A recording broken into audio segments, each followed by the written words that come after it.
विलंब से चल रही है और बहुत धीमी गति से ठंड आ रही है,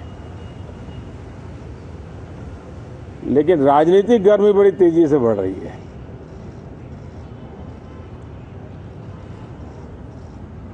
कल ही 4 राज्यों के चुनाव नतीजे आए हैं। बहुत ही उत्साहवर्धक परिणाम है। ये उनके लिए उत्साहवर्धक है जो देश के सामान्य मानवी के कल्याण के लिए कमिटेड है, जो देश के उज्जवल भविष्य के लिए समर्पित है,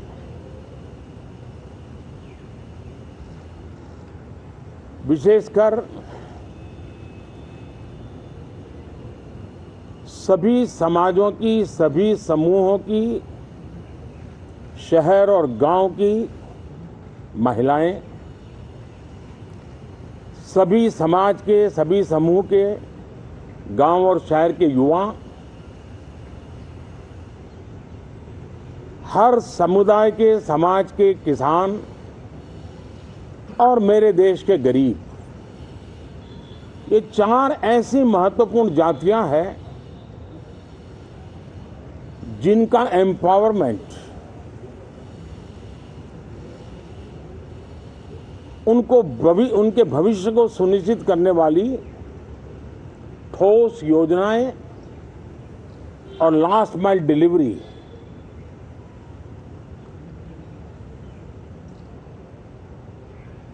इन उसूलों को लेकर के जो चलते हैं उन्हें भरपूर समर्थन मिलता है। और जब गुड गवर्नेंस होता है, पूर्णतया जनहित के लिए समर्पण होता है, तो एंटी इनकम्बेंसी ये शब्द इरेलेवेंट हो जाता है। और हम लगातार ये देख रहे हैं, कोई इसको प्रो इनकम्बेंसी कहे, कोई इसे गुड गवर्नेंस कहे, कोई इसे ट्रांसपेरेंसी कहे, कोई उसे राष्ट्रहित की, जनहित की ठोस योजनाएं कहें, लेकिन ये लगातार अनुभव आ रहा है। और इतने उत्तम जनादेश के बाद आज हम संसद के इस नए मंदिर में मिल रहे हैं। इस संसद भवन के नए परिसर का उद्घाटन हुआ, तब तो एक छोटा सा सत्र था, ऐतिहासिक निर्णय हुआ था, लेकिन इस बार लंबे समय तक इस सदन में कार्य करने का अवसर मिलेगा। नया सदन है, छोटी मोटी अभी भी शायद व्यवस्थाओं में कुछ कमियां महसूस हो सकती हैं। जब लगातार काम चलेगा, सांसदों और विजिटर्स को भी, मीडिया के लोगों को भी ध्यान में आएगा कि इसको जरा अगर ठीक कर लिया जाए तो अच्छा होगा। और मुझे विश्वास है कि आदरणीय उपराष्ट्रपति जी और आदरणीय स्पीकर महोदय के नेतृत्व में उन चीजों की तरफ पूरी तरह निगरानी है। और आपसे भी मैं कहूंगा, कोई चीज ऐसी छोटी मोटी आपके ध्यान में आए तो जरूर आप ध्यान आकर्षित करना, क्योंकि ये चीजें जब बनती हैं तो आवश्यकता के अनुसार बदलाव की भी जरूरत होती है। देश ने नकारात्मकता को नकारा है। मैं लगातार सत्र के प्रारंभ में विपक्ष के साथियों के साथ हमारा विचार विमर्श होता है, हमारी मेन टीम उनसे चर्चा करती है। मिलकर के भी सबके सहयोग के लिए हम हमेशा प्रार्थना करते हैं, आग्रह करते हैं। इस बार भी इस प्रकार की सारी प्रक्रियाएं कर ली गई हैं और आपके माध्यम से भी मैं सार्वजनिक रूप से हमेशा हमारे सभी सांसदों से आग्रह करता हूं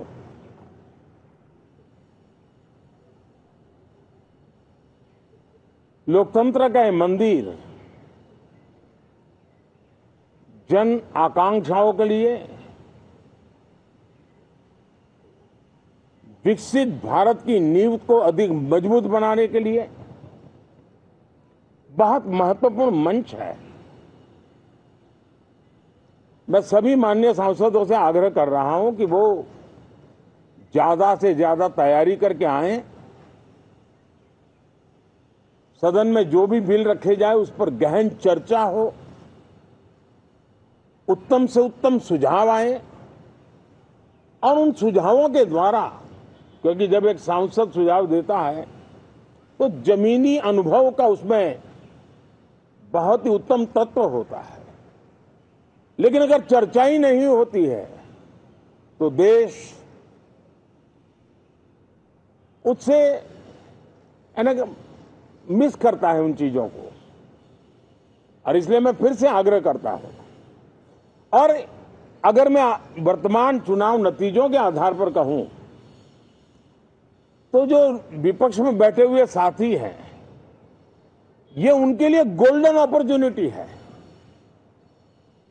इस सत्र में पराजय का गुस्सा निकालने की योजना बनाने के बजाय इस पराजय में से सीख करके पिछले 9 साल से चलाई गई नकारात्मकता की प्रवृत्ति को छोड़ करके इस सत्र में अगर सकारात्मकता के साथ आगे बढ़ेंगे तो देश उनके तरफ देखने का दृष्टिकोण बदलेगा, उनके लिए एक नया द्वार खुल सकता है। और वो विपक्ष में है तो भी उनको एक अच्छी एडवाइस दे रहा हूं कि आइए सकारात्मक विचार लेकर के आइए। अगर हम 10 कदम चलते तो आप 12 कदम करके फैसला लेकर के आइए। हर किसी का भविष्य उज्जवल है, निराश होने की जरूरत नहीं है, लेकिन कृपा करके बाहर के पराजय का गुस्सा सदन में मत उतारना। हताशा निराशा होगी, आपके साथियों को आपका दम दिखाने के लिए कुछ न कुछ करना भी पड़ेगा, लेकिन कम से कम लोकतंत्र के इस मंदिर को वो मंच मत बनाइए। और अभी भी मैं कहता हूं, मैं मेरे लंबे अनुभव के आधार पर कहता हूं कि थोड़ा सा अपना रुख बदलिए, विरोध के विरोध का तरीका छोड़िए, देश हित में सकारात्मक चीजों का साथ दीजिए, अच्छी उसमें जो कमियां हो उसकी डिबेट कीजिए। आप देखिए देश के मन में आज जो ऐसी कुछ बातों पर नफरत पैदा हो रही है, हो सकता है वो मोहब्बत में बदल जाए, तो मौका है, ये मौका जाने मत दीजिए। और इसलिए हर बार मैं करबद्ध प्रार्थना करता रहा हूं कि सदन में सहयोग दीजिए। आज मैं राजनीतिक दृष्टिकोण से भी कहना चाहता हूं कि आपका भी भला इसमें है कि आप देश को सकारात्मकता का संदेश दें, आपकी छवि नफरत की और नकारात्मकता की बने, वो लोकतंत्र के लिए अच्छा नहीं है। लोकतंत्र में विपक्ष भी इतना ही महत्वपूर्ण है, उतना ही मूल्यवान है और उतना ही सामर्थ्यवान भी होना चाहिए। और लोकतंत्र की भलाई के लिए मैं फिर से एक बार अपनी ये भावना को प्रकट करता हूं। 2047 अब देश विकसित होने के लक्ष्य में लंबा इंतजार करना नहीं चाहता। समाज के हर वर्ग में यह भाव पैदा हुआ है कि बस आगे बढ़ना है। इस भावना को हमारे सभी माननीय सांसद आदर करते हुए सदन को उस मजबूती से आगे बढ़ाएं, यही मेरी उनसे प्रार्थना है। आप सबको भी साथियों मेरी बहुत बहुत शुभकामनाएं हैं। बहुत बहुत धन्यवाद। शुभकामनाएं।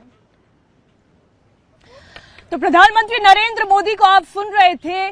पार्लियामेंट का विंटर सेशन शुरू हो रहा है। ये नई संसद में चर्चा शुरू होने से पहले प्रधानमंत्री नरेंद्र मोदी ने आज विपक्ष को टिप्स दिए हैं। जी हां, उन्होंने कहा कि एंटी इनकम्बेंसी शब्द इररिलेवेंट हो जाता है अगर बात गुड गवर्नेंस की होती है। प्रधानमंत्री नरेंद्र मोदी ने कहा कि ये विपक्ष के पास गोल्डन अपॉर्चुनिटी है, सकारात्मकता के साथ लड़ने की एक अपॉर्चुनिटी है। इस देश ने नकारात्मकता को नकारा है। प्रधानमंत्री नरेंद्र मोदी आगे कहते हैं कि निराश होने की जरूरत नहीं है। सरकाज़म भी था उनकी बातचीत में। उन्होंने कहा कि निराश होने की जरूरत नहीं है और अपनी इस नाराजगी को संसद में चर्चा में निकालने की आवश्यकता नहीं है। उन्होंने कहा कि हंगामे से बचना होगा, एक सकारात्मक दिशा में चर्चा को आगे ले जाना होगा। उन्होंने क्या कहा, एक बार फिर आपको सुनाते हैं। गर्मी बड़ी तेजी से बढ़ रही है।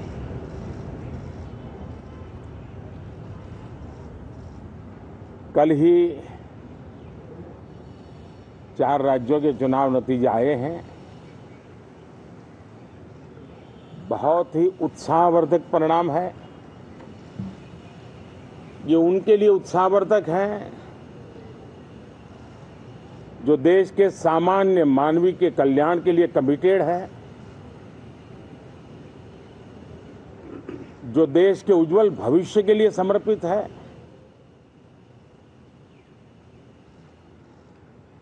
विशेषकर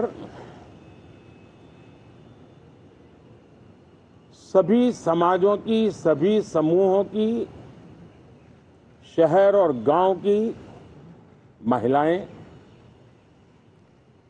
सभी समाज के, सभी समूह के, गांव और शहर के युवा, हर समुदाय के, समाज के किसान और मेरे देश के गरीब, ये 4 ऐसी महत्वपूर्ण जातियां हैं जिनका एम्पावरमेंट उनके भविष्य को सुनिश्चित करने वाली ठोस योजनाएं और लास्ट माइल डिलीवरी,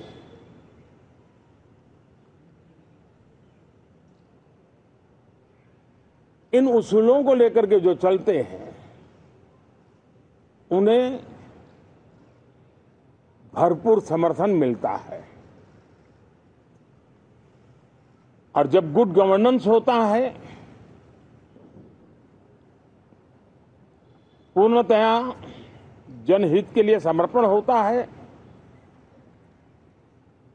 तो एंटी इनकम्बेंसी ये शब्द इररिलेवेंट हो जाता है। और हम लगातार ये देख रहे हैं, कोई इसको प्रो इनकम्बेंसी कहे,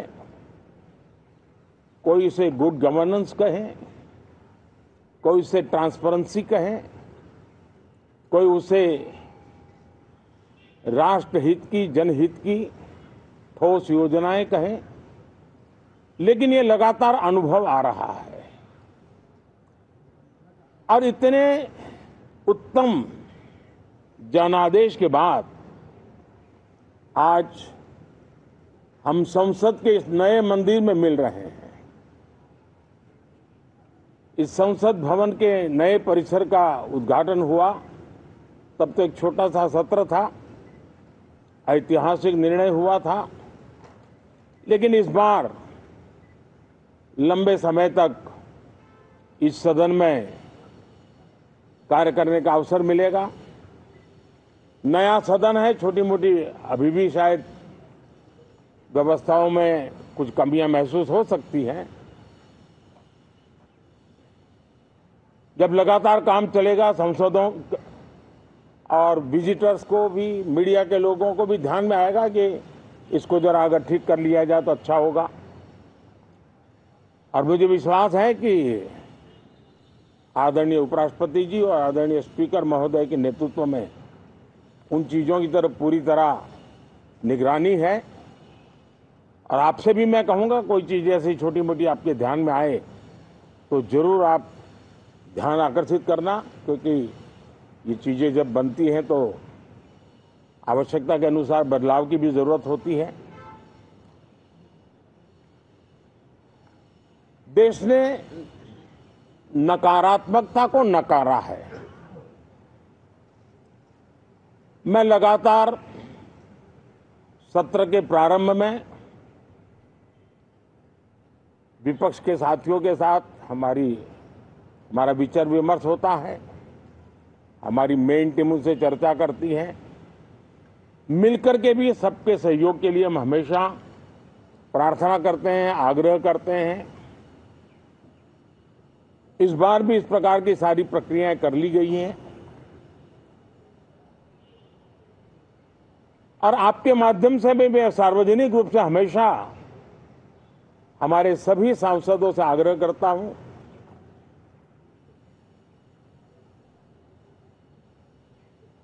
लोकतंत्र का ये मंदिर जन आकांक्षाओं के लिए, विकसित भारत की नींव को अधिक मजबूत बनाने के लिए बहुत महत्वपूर्ण मंच है। मैं सभी माननीय सांसदों से आग्रह कर रहा हूं कि वो ज्यादा से ज्यादा तैयारी करके आएं। सदन में जो भी बिल रखे जाए उस पर गहन चर्चा हो, उत्तम से उत्तम सुझाव आए और उन सुझावों के द्वारा, क्योंकि जब एक सांसद सुझाव देता है तो जमीनी अनुभव का उसमें बहुत ही उत्तम तत्व होता है, लेकिन अगर चर्चा ही नहीं होती है तो देश उससे मिस करता है उन चीजों को। और इसलिए मैं फिर से आग्रह करता हूं, और अगर मैं वर्तमान चुनाव नतीजों के आधार पर कहूं तो जो विपक्ष में बैठे हुए साथी हैं, ये उनके लिए गोल्डन अपॉर्चुनिटी है। इस सत्र में पराजय का गुस्सा निकालने की योजना बनाने के बजाय इस पराजय में से सीख करके पिछले 9 साल से चलाई गई नकारात्मकता की प्रवृत्ति को छोड़ करके इस सत्र में अगर सकारात्मकता के साथ आगे बढ़ेंगे तो देश उनके तरफ देखने का दृष्टिकोण बदलेगा, उनके लिए एक नया द्वार खुल सकता है। और वो विपक्ष में है तो भी उनको एक अच्छी एडवाइस दे रहा हूं कि आइए सकारात्मक विचार लेकर के आइए। अगर हम 10 कदम चलते तो आप 12 कदम करके फैसला लेकर के आइए। हर किसी का भविष्य उज्जवल है, निराश होने की जरूरत नहीं है, लेकिन कृपा करके बाहर के पराजय का गुस्सा सदन में मत उतारना। हताशा निराशा होगी, आपके साथियों को आपका दम दिखाने के लिए कुछ न कुछ करना भी पड़ेगा, लेकिन कम से कम लोकतंत्र के इस मंदिर को वो मंच मत बनाइए। और अभी भी मैं कहता हूं, मैं मेरे लंबे अनुभव के आधार पर कहता हूं कि थोड़ा सा अपना रुख बदलिए, विरोध के विरोध का तरीका छोड़िए, देश हित में सकारात्मक चीजों का साथ दीजिए, अच्छी उसमें जो कमियां हो उसकी डिबेट कीजिए। आप देखिए देश के मन में आज जो ऐसी कुछ बातों पर नफरत पैदा हो रही है, हो सकता है वो मोहब्बत में बदल जाए, तो मौका है, ये मौका जाने मत दीजिए। और इसलिए हर बार मैं करबद्ध प्रार्थना करता रहा हूं कि सदन में सहयोग दीजिए।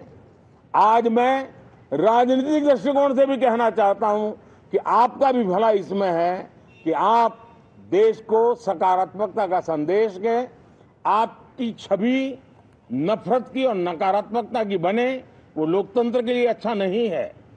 लोकतंत्र में विपक्ष भी इतना ही महत्वपूर्ण है, उतना ही मूल्यवान है और उतना ही सामर्थ्यवान भी होना चाहिए। और लोकतंत्र की भलाई के लिए मैं फिर से एक बार अपनी ये भावना को प्रकट करता हूं। 2047 अब देश विकसित होने के लक्ष्य में लंबा इंतजार करना नहीं चाहता। समाज के हर वर्ग में यह भाव पैदा हुआ है कि बस आगे बढ़ना है।